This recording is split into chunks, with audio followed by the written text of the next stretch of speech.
Mister এসছে এখন। দেখো কি আনতে গেছিলে? হ্যাঁ, এত দূরে তুমি আমাকে না বলে। চলো, আসল ঘটনাটা কি হয়েছে সেটা তোমাদের সাথে একটু শেয়ার করি। পরশুদিন সন্ধ্যাবেলা আমি আরও একটা মলে গেছিলাম।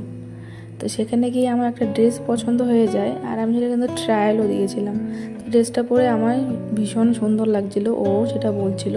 কিন্তু ড্রেসটার দাম এত বেশি ছিল বলে আমি নিইনি, বাড়ি চলে এসেছি সেদিন। তো ও কি করেছে, আমাকে সারপ্রাইজ দেবে বলে কালকে অফিস থেকে সেখানে চলে গেছে। মিস্টার এসছে এখন। দেখো কি আনতে গেছিলে? হ্যাঁ, এত দূরে তুমি আমাকে না বলে। সবাই দেখুক বউকে কতটা ভালোবাসো তুমি। এটা ওয়েস্টার্ন ড্রেস, ওয়ান পিসে বলতে পারো। Yes.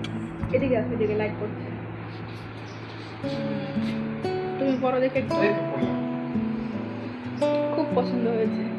তুমি আমার পছন্দের এত দাম দিয়েছো, আনতে চলে গেছো।